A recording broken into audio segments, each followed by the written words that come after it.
And there we go. Welcome back to another episode, my lords, ladies and gentlemen. Thank you for tuning in. Thank you for stopping by and lending us your ears this evening, this morning, whatever kind of time it is, wherever you are. Bob, how's it going, sir? Are you well? Are you melting? Are you surviving? Look at me, I need guttering already. This is ridiculous. Yeah, it is a bit warm, but yeah, I'm fine. Yeah, it's going to get warmer tomorrow. That's the only thing to look forward to. Yeah. Well, with that in mind, I'm not going to spend too long on our usual meandering banter. I'm going to get straight into this because I'm quite excited to do so. Ladies and gentlemen, we have a real treat for you this evening, or this morning. I'm in England. It's the evening. Forgive me, it slips out. We have $3 million. a very special guest, Zachary Elwood of the People Who Read People podcast and infamous poker player, writer, author, and studier of human behavior on all fronts. Ladies and gentlemen, please welcome Zachary Elwood. Yay! The crowd goes wild. Woo! Hey, thanks for joining us, sir. Appreciate you stopping by. Thank you. I think it is that, everyone who is here that follows the channel will already be well aware of the podcast because I've been talking about it on most streams for like a few months anyway, on some of the membership ones as well. But one of the things that we rarely get to talk about, because there's not a lot of bleed over, and you've brought the bleed over, is the game of poker. It is such a, from my minimal experience as a player, it is such a wonderful opportunity to, at times, quite literally, put your money where your mouth is when it comes to the understanding of human behavior and the certainties that come off from the table or lack thereof. And the focus on how that's kind of processed upstairs. So I wonder if you could start by telling us what it is that you find as a study lesson from the poker table that maybe no textbook could ever teach you, no YouTube video could ever teach you. What is it about the poker table that holds such connection for most people? Well, the thing that's always interested me, I mean, I've been into poker since I was in high school, and then in college, got really down the rabbit hole of it, and I was setting up games in college and such, and taking my friends' money and buying a lot of books online. This was back, I'm pretty old, so this was back, 1990s, late 1990s. But I've always just loved the psychological element of it. Like I like that more than, the known information games like chess. I liked the fact that there was an element of the psychology and the reading people and thinking through, like, what do they think? I think, they think, that kind of levels of, thinking, even though you can easily get lost and when that goes too deep. But, yeah, there is that human psychological intrigue of the game that's, keeps you captivated, and then it's just a fundamentally complex game just from the game theory optimal perspective too, which that's a whole other super complex area. But the combination of those two things is really interesting. Yeah, 100%. Love that. It also lends itself, whether you agree or disagree, in terms of the impression that film and TV gives you about the capabilities of things that can and can't be done at the poker table. Just like film and TV and those who gain a YouTube channel will sort of put out their own ethos or interpretation about what can and can't be done with the study of behavioral analysis. So what's been some of your experience around that type of thing? What type of silliness have you heard that can be done at the poker table? Oh, yeah, there is, as with behavior in general, and sorry about this background noise. I don't know if it's coming through. There's some construction in New York City, which there always is. But yeah, I mean, one of the big myths is, like, in media, in film and TV, poker's often depicted as tells playing a big role, right? And there's always going to be something super obvious, like in Rounders, the movie Rounders, there was John Malkovich cracking an Oreo cookie, that was a big reveal for his tell. But in general, yeah, I think in general, the common view of it is that tells play a big role in poker, and that it's a lot about reading people. And the analogy there is obvious too, with reading people in the general behavior space too. A lot of people have like way exaggerated ideas about what's possible.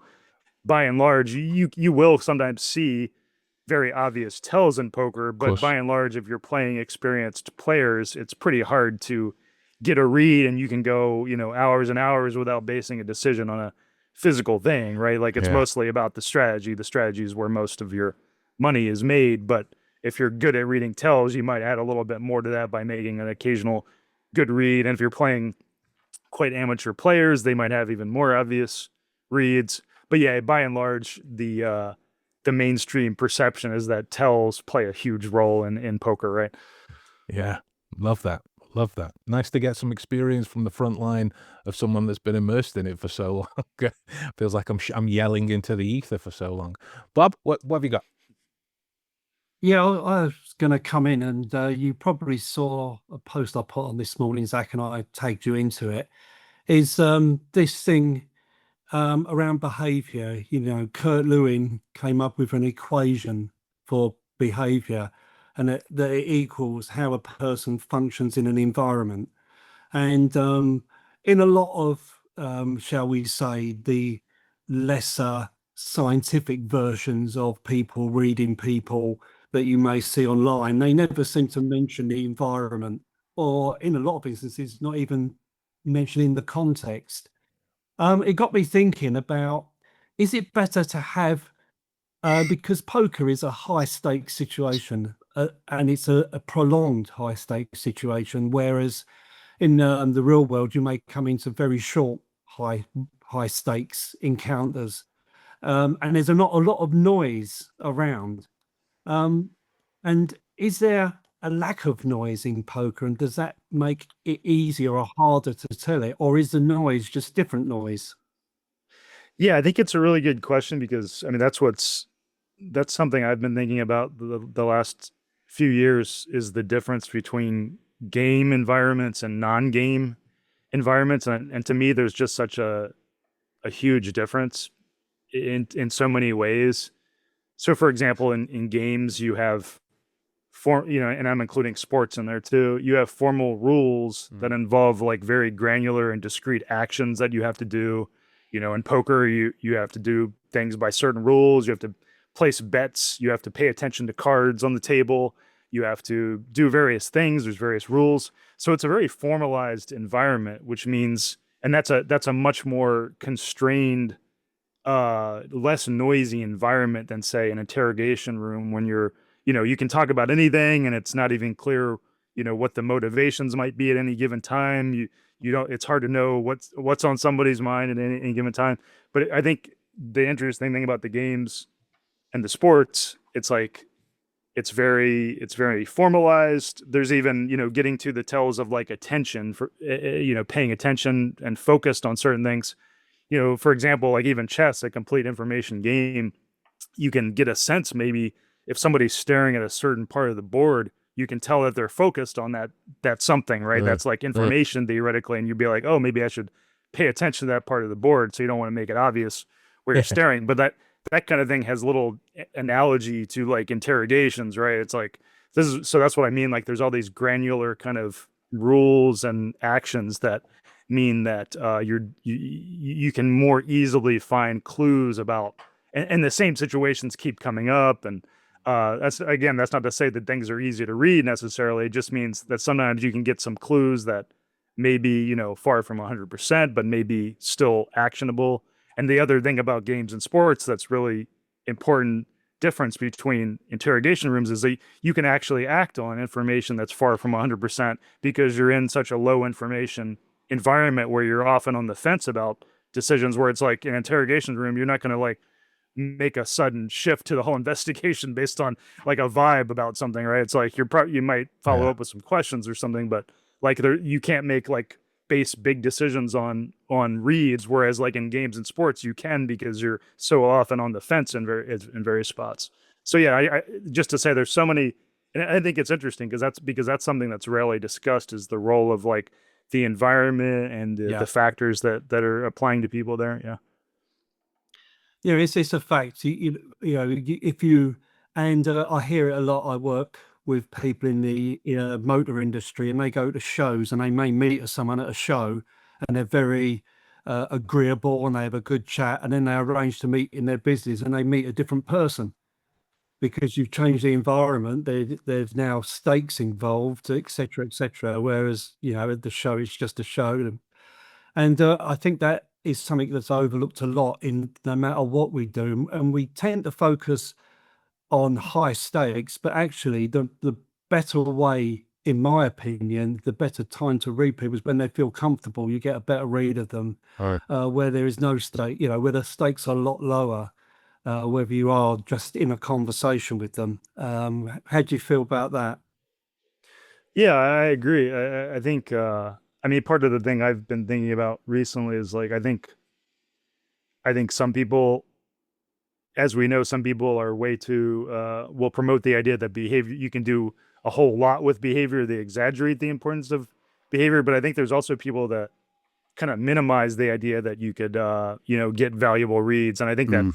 that comes down to like some of those people are reacting to the people that promise too much with behavior. So it's like a lot of things. There's like this area where you can get, some valuable reads sometimes, and whether it's actionable or not depends on a lot of things. But yeah, I agree with you. It's like we can get many valuable reads about people that can help us understand how to approach them, or how to connect with them better, or these kinds of things. And I do think that the situation and the factors around them play such a big role in how they act. The Traders is a good that show. The Traders is a good example Yeah. where the people were using a read. I watched the second season of the British one, where people were saying like, you don't act the same way you acted that first day we met. And it's like, that's a totally different environment where you're trying to be Yeah. the most social person you can be. And the game hasn't even started yet. So people are like much more friendly, and they're like, you've changed. And it's like, well, of course they've changed. It's like the game started, and their true self is coming out more. Maybe they're not as social as they were on the first day. So it's Yeah. like there's all these like contextual Yeah. factors that people are. If you don't understand that, you might make some bad reads of Yeah. people. Yeah. Yeah. I mean, to the overstatement of behavior, people need maybe an accessible example sometimes. How often do we hear, like of the dutiful button-down husband at home, the second he goes out with the boys or the lads, he detonates and goes a bit mental. There's the kind of trade-off where the environment and the people therein certainly have that kind of interaction in the poll. I just wanted to come back to the overstatement around what can be done with behavior. The Morabian breakdown of the communication is this percentage of behavior, and I've heard silliness like it's 90%, it's 60%, it's 70%, but like whatever kind of percentage you hear, if you learn to think about those numbers, you're saying, okay, you could watch a film in a language you don't speak, and from the behavior, have 70% of the plot. I mean, it's it's silliness that way. Yeah. So it kind of sounds like what we've been saying so far is that yeah, behavior is a tool that we can use to learn, but it is equal, if not more required to take care of how you think about the material and how you cultivate I don't know whether you call it a mindset or a way of thinking or a process or whatever it is.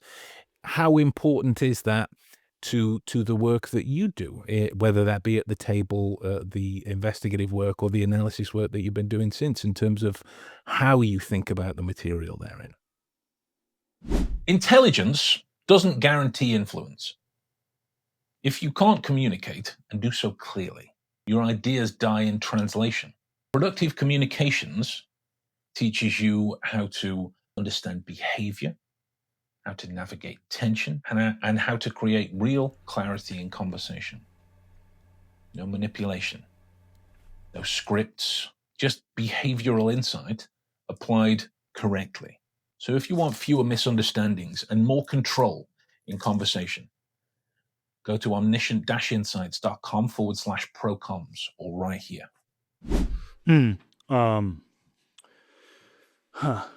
Could you maybe restate it in like one sentence? Because I feel like Sure. I'm not totally getting the Sure. So the question. Yeah. we are creatures of mood as human beings, and that affects how we think about information. I can't do a single sentence, just to put that out there. I'm Sorry. I'm terrible. Sorry to do that. I No, think I no. got your question, but I just want to make sure. No, safety first. I'll use 12,000 words where like 6 will do. It happens. I'm sorry. But so if we sit down across from a player that maybe we think he's a bit cocky and he's a bit of a show off, is that going to affect how we are interacting with the information honestly? If we maybe sit down across from the interview table and we are maybe tired, or we don't know enough about the person, is that then going to affect how we think about the reads and the information that we take from Yeah, that situation? gotcha. Yeah, and I should say, to be clear, I have not done interrogations, anything like that. Like my investigative work has just been like open source digital investigations. So I can Still- really only speak to the Yeah, of poker course. stuff, really, and to like observations, random thoughts I have from observing other things. But I'd say for me, by and large, I mean, people talk about like the personalities of the people at the poker table, and I think it can definitely play a role. But I think by and large, you're still going to watch for some of these common sources of information. Like things that are just common amongst general population player pool, and you're mainly just going to be like, is this person, first of all, do they vary their behavior a good amount? Because that's a clue in itself that like they're imbalanced in some way. Like do they have a lot of like behavioral ticks or movements or whatever it is from Yeah. hand to hand? And it's like, because you're if somebody's like completely stoic and not giving anything away, they're probably not a good person to study. So first you have to be like, is there some information that I might be able to glean here? Are they staring one time in a hand at their opponent when they bet, and are they like looking down another time when they bet, right? Like, so looking for the variations. And I think while there can be personality things that play a role, like for example, a cocky person, kind of aggressive person might be more likely to stare at someone when they're bluffing Yeah. versus most people I think do not do that. But I think by and large, it comes down to like watching them and seeing what you find, and not making any assumptions about like this personality type's gonna do this, because I do think getting back to the complexity of behavior, it does so many things vary so much, and there's so many factors at work that it can be hard to be like, oh, this person's gonna be like this. Yeah. Yeah. I mean, I agree. The nature of how complex understanding behavior is it's connected to how easily you want to ratify any ambiguity that comes up around it. Like there are certain polarizing figures that, as soon as they are mentioned, people immediately form some kind of view or opinion. If somebody mentions a mood or a quality that they don't like, it's already addressed towards a kind of a viewpoint or opinion about what that behavior means within the context. So what I take away from conversations like these, and maybe Bob has some thoughts on this as well, that it's very important as an operator, whatever situation you're in, whether you on a first date, or at the poker table, or you're selling a car, or whatever it is, to make sure that that, as you said, the formulation of those opinions, those beliefs, those ideals too early on, without the proper kind of evidence beforehand. Too often do we jump to a conclusion and then almost kind of backward rationalize our decision based on conforming to our own ideas, so we don't have to deal with the horrid potential of being wrong.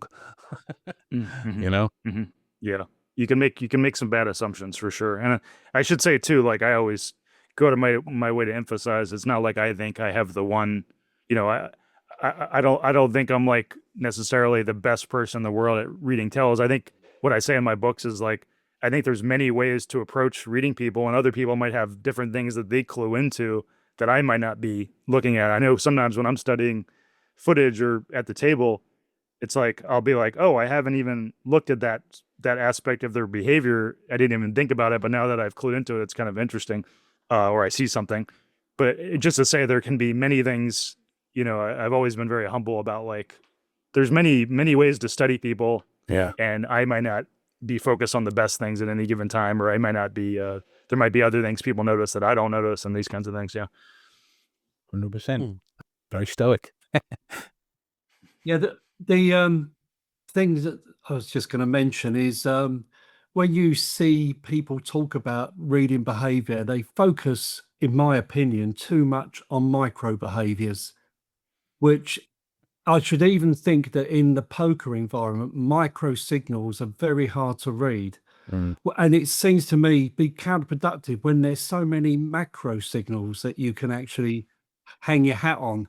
And I don't like the word baseline because people have misused baseline and have made it something it's not. So I talk about that all individuals are individuals and they'll have their own repertoire of behaviors that they'll use. And if you watch them over a period of time, you'll be able to see what are those behaviors. And then you can spot ones that are new and only seem to come up in, and then you were talking about the ABC of behavior analysis, what you've seen, what was the antecedents, what came before it, and what was the consequence of it. And once you know those three, you can more or less get a better read. It won't be 100%, but then obviously if you see those. But what's your thoughts on this sort of phenomenon, if you want to call it that, of everyone's looking for micro Yeah. this, micro that? I don't think that that's a good way to use your energy, personally. Yeah. No, it's something I've been thinking about recently because I'm working on this book, which is going to be my effort to kind of sort out a lot of these questions that I have been struggling with myself. It's like you've got these guys trying to read these like very small micro movements and stuff, and it's like, yeah, I don't think there's, barring a few outliers, I don't think there's much to find there, especially because if we're talking about real world, interrogation settings, again, like separating it from the game scenario, or even in the game scenario, yeah, to your point, it's like I think it's much more useful. Well, to give a specific example, I've been working with this high stakes poker player. Can't name him. He doesn't want to be named, but we watch footage of streams, live poker streams, recordings that feature some of his opponents that he plays against sometimes. And yeah, when we find something useful, it's usually not just a micro movement. It's like it's a meta level thing of an aggregated series of things, or it's multiple of the same behavior, right? So just to say, the more granular and small and micro a thing it is, the less useful it is. The more you can like piece together a few clues that like point in the same direction. So like an aggregated thing, which to me, I was reading Tim Levine's book Duped, which is just a great book, and he talks about the difference between demeanor, which is kind of like this meta level thing of like how you present, how you might be described as being presented at some meta level, like in an interrogation, is somebody like more aggressive seeming? Are they more anxious seeming? Are they more controlled and smooth seeming? Like these kind of demeanor related things. And like, yeah, that kind of thing, this meta level thing is so much more, meta level or aggregated is so much more meaningful to make a read. It doesn't mean you're always going to make a read, obviously. It just means you're much more likely to make a read than all these like focusing on like, oh, his eyebrow went up or looked to the left, or like they did a small mouth movement at that moment, but yeah, I should say too, it's like sometimes you will occasionally get the micro movement in poker specifically, I think, because it is this formalized environment where it's like somebody's making like a face that's very associated with uncertainty, even for a second, where they like make like a furrowed brow before they bet, like looking upset even for a moment. Those can play a role. But just to say, in real world and game scenarios, usually it's like the more aggregated meta level stuff. Yeah. Yeah, I was working with some people, and when we do training, they look at videos, but not videos like off YouTube with recorded conversations, and they look at them. And one guy was trying really hard, and he came up with some things, some micro things that he'd seen. And I had to check back later, and he was actually right, but he'd missed all of the cues that were there, that that were so obvious there, because he was concentrating too much on seeing these micro things. Mm. And I think we can, and it's the bias, isn't it? It's a form of bias, looking for what's they think that there's a hidden message here, and they're looking for it, whereas the reality is there in front of them. If they just open their lens a little bit and made it wider, and because I can't remember who said it, but we're always on transmit.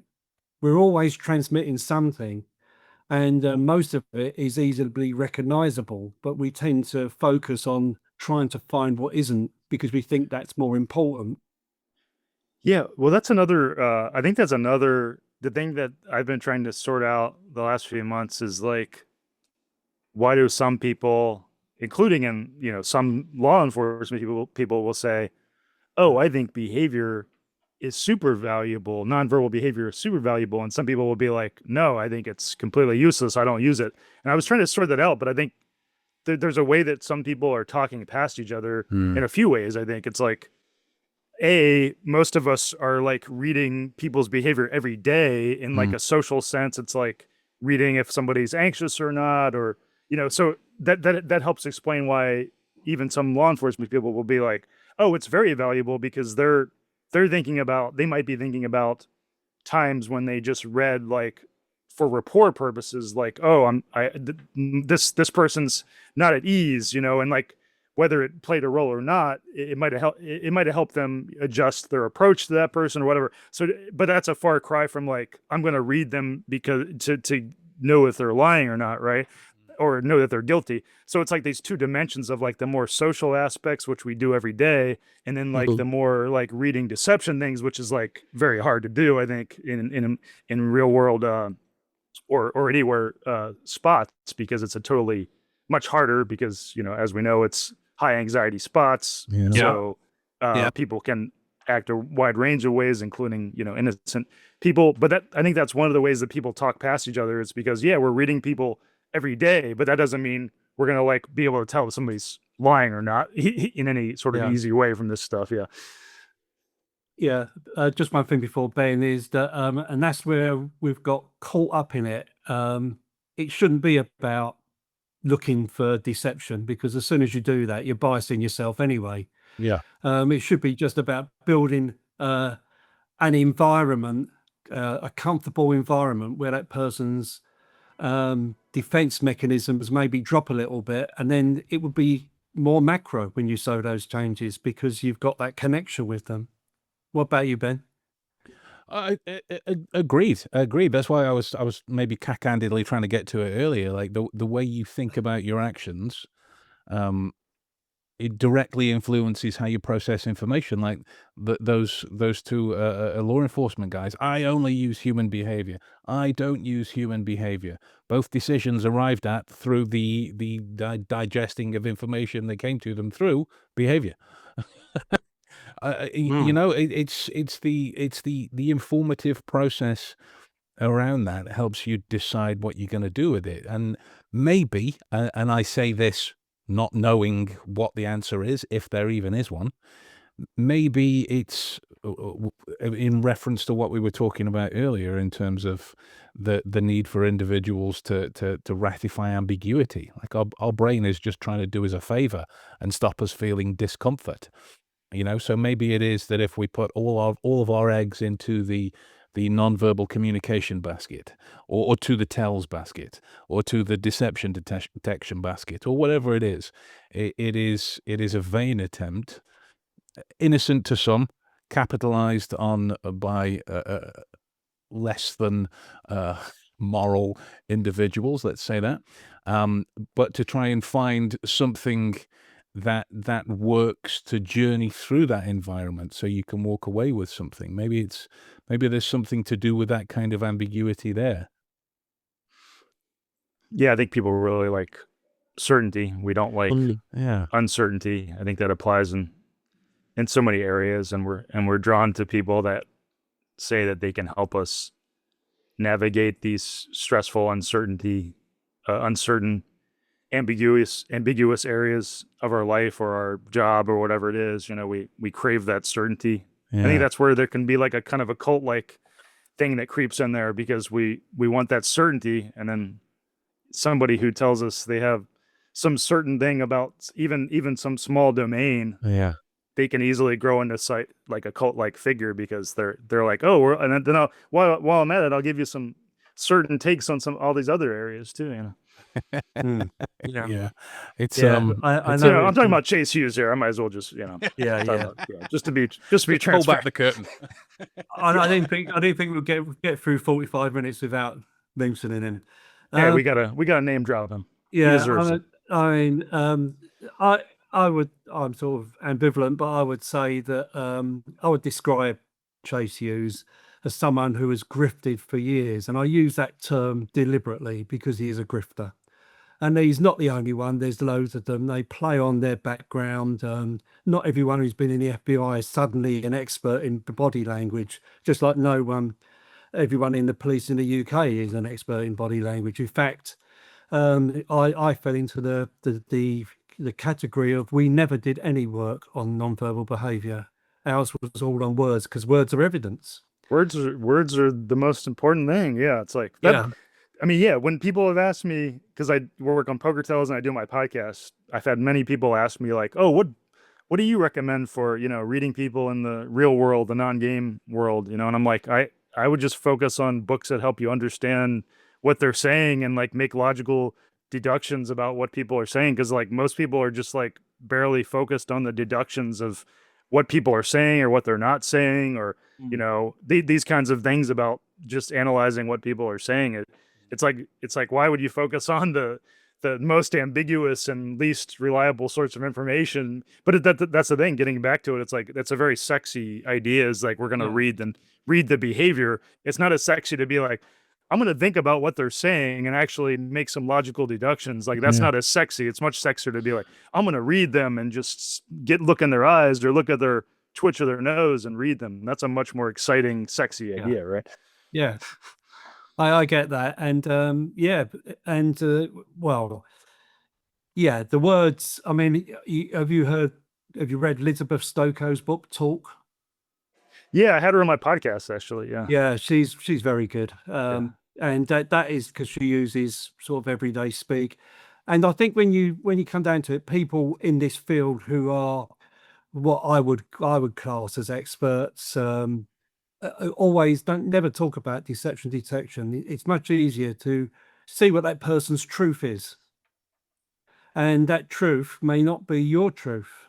And that's when you go into an interview with someone, if there's stakes involved, you're looking at it from your perspective and they'll have their perspective, and the stakes are in the middle. And what you have to do, in my opinion, is find a way to get a commonality of perception. I wouldn't say empathy, because I don't think if you're with a serial killer, you can get empathy with them, but you can get a commonality of perception where I'm not here to nail you to the wall. And if you want to talk, you can talk. And I think, so you just need to know what their truth looks like, not whether they're lying or not. That will come out, I think, in the course of what you're doing anyway, if you're doing your job properly. Yeah. Agreed. Agreed. The more we talk about human behavior and its frailties, I'm not even sure if that's the right word for it. It makes sense for us as operators in whatever field we're in, to know what works and why, and what doesn't work and why, because that helps you to understand the clarity of the information that you're reviewing in that particular situation. Dr. Richard Paul from the Foundation for Critical Thinking has 9 standards of all thought, right? Of which the main three, the big three, are clarity, precision, and accuracy. And if we're not dealing with that with our own kind of technical specifications, then we can only be filtering everything through some kind of bias, through some kind of situation. But I wanted to ask though, specific to the poker table and the maintenance of good observation technique, whatever the right word is for that, relative to how you're processing things up here, and the need for the individual to have that kind of ease of, I've seen him cover his cards in this way, therefore it means, have that kind of silliness that abounds in that kind of situation, so that when people start to, they put their glasses on, or they put their hats on, or they put their shiners on, or whatever it is, is that largely a tactical move on behalf of the other players in your experience? Is that their best to try and get you thinking, oh God, he's going to be unreadable now because I can't see anything? Is it changing the emotional stakes of how you process the situation? Yeah, I think I mean there's definitely players that will wear certain clothings, including like you'll see sometimes in high stakes poker tournaments, people will be wearing scarves to cover up their pulse, so you can't see their neck pulse. Gotcha. So people definitely do those things. Obviously, the glasses. I think I think it all depends. Those can be justifiable things. I think there are reasons people do that because they might know that they might have some imbalances in terms of like getting the neck pulse pumping more when they're bluffing or whatever it may be, or tenser looking eyes when they're bluffing, right? That because eyes are the quality of the eye movements can be a big tell.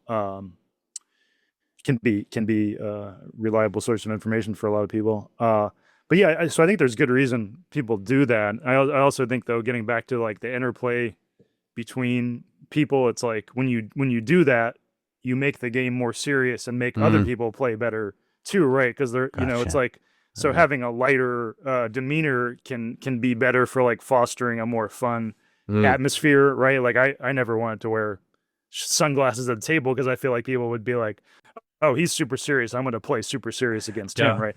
So like Gotcha. everything you do in defense mode can have a resulting effect in how other people behave to you. But yeah, I think it's understandable why people do that. But I also like to say, I tell people too, it's possible to be way too scared about being read because by and large, I think like I said, it can be if you're making a concerted effort to be unreadable at the poker table, you're probably, and if you know a bit about the common ways that information can leak out, you're probably going to be pretty good at being unreadable. And I've had people tell me that like reading my books was mainly useful for defense because they realized that they were doing one or two small things that leaked a little bit of information. So it was mainly useful for like ensuring that they were shutting down, the leaks of information. And yeah, so by and large, and then B, you have the fact that most poker players, even most good poker players, aren't really trying to read you that much. So it's like it's possible to be too paranoid in the same way that I think all of these, alleged behavior experts can make people overly paranoid about like, oh, what am I giving away? It's like, no, you're fine. You're probably not giving away much at all because these guys are exaggerating what you can do with these things. So don't be too worried about like being soul read, as we say in poker. It's probably not. These people can't do that like they claim they can do, right? Yeah, I think it's every movement isn't a tell. Every aspect of behavior hasn't always got a meaning. We're always transmitting, but how useful of what we're transmitting, it may be. Especially in an anxiety producing Yeah, environment. And I was yeah, going to say that's sure. that's the other big difference between like a game like poker and an interrogation room is like sometimes if you get a really big poker hand, you can easily feel like ecstatic and feel like, oh, I'm crushing this guy, and you feel really good. Like that doesn't really have an analogy to like being in the interrogation room. Like whether you're guilty or innocent, you're not like suddenly being like, oh, I feel really happy in this spot. I'm gonna win a bunch of money. Like yeah, you don't really have those swings like you can have in poker or other games, right? So that's another difference of the environment or the situation there. Yeah. I think that's one thing that a lot of people who are involved in interviewing don't understand.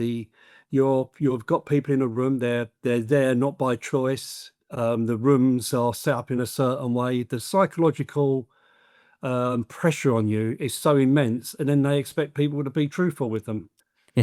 And that's such an analogy, like it's so not going to happen. And then to compound that, because of the noble cause or whatever of the officer to get his job done, he starts to get angry about it. And so what happens is that cross, because their behavior mirrors your behavior, so they start to get angry back or defensive back. And the whole idea of interviewing is to get a commonality of perception with the person at whatever level, whether you're just two professionals doing a job or whether there is some sort of true sort of bond between you, as much as there can be in that environment. It isn't about being hostile. Hostile doesn't hostile will just make person, and we all know people will admit to things they haven't done just to make it stop. Yeah, when you put it that way, it's kind of amazing that people talk as much as they do, whether they're guilty or innocent. It's kind of amazing that you have all this footage of interrogation footage. I'm always amazed. It's like, why do so many people talk? I mean, but it's good that they do, but it's just kind of amazing that so many people choose to.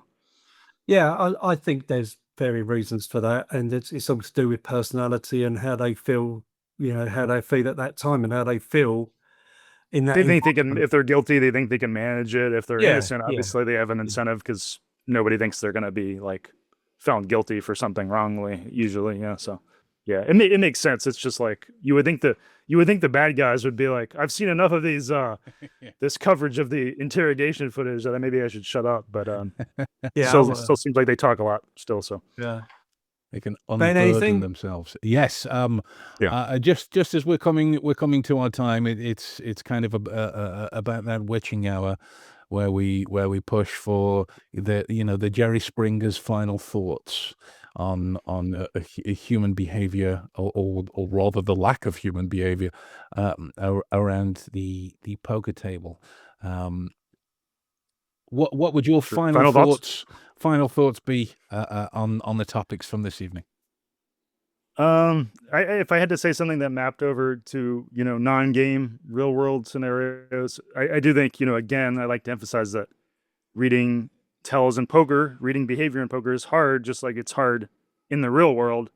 I just think it's easier in the game world. That's what my emphasis is, and I think it helps explain why I can be so critical of people like Chase Hughes and, to a lesser extent, Joe Navarro, people who I think try to make big claims about reading behavior and what you can do with it in the real world, and why I can also be interested in poker tells and find them very interesting and actionable, and why you can find me like basing a video of me basing a decision on a poker tell online, and how I can like do live analysis of poker videos talking about my reads, like with the whole cards covered up. But just to say, I see them as very different spaces. I think that helps explain why I can talk about them in such different ways. Yeah. Amazing. Bob? Oh, for me, I just think it's been a pleasure to have you on, Zach, and it's gone so quickly, and we've not got anywhere really. We've been talking for hours, so maybe do it again. Maybe sometimes we'll have to do it again. Yeah. I think you've just illustrated to us that there is another way out there. There are people out there who are not noisy, who don't feel the need to say how brilliant they are, that they're number one or anything on YouTube to get followers. And there are people out there who are doing it. And it's all about, even with what we do, it's about stakes. It's just our stakes are integrity and some others are monetary, I think. Or we can just all three of us can just start calling ourselves the #1 behavior experts in the world. You know, nothing's stopping us. So We could, but I'd rather stick pins in my eyes, if I'm honest. yeah, just an idea. Totally. Well, Thank you guys for having me on. We'll finish it out Mortal Kombat style. No, it's been an absolute joy, sir. Guys, thank you very much to those that have tuned in live. As always, don't forget that if you are tuning in live, you can get involved. Don't feel like you've just got to stand there or sit there passively and watch the entire thing go by, drinking in all of the golden nuggets that are coming your way. Make sure you subscribe to the podcast as well, so we can bring you more episodes like this in the immediate future. And with that in mind, we'll love you and leave you. And Can I say one more thing, Ben? Oh, sure. One more thing. Of course. Please tune in to Zach's podcast, the People Who Read People podcasts. And I can say that knowing that once they've done that, they'll realise how crap ours are. But even though that's the No. case, I would say please do that, because they're very enlightening. He has some great guests on, and in fact, we're more or less following him and getting people that he's had on ours. Although our next one is a bit different. We've got a doctor who's started a divorce academy, who's a forensic psychologist. So yeah, and that's one you haven't had, Zach. So there you go. We've beaten. yeah. There's plenty of fish in the sea. Thanks, Bob. All right, guys, take it easy.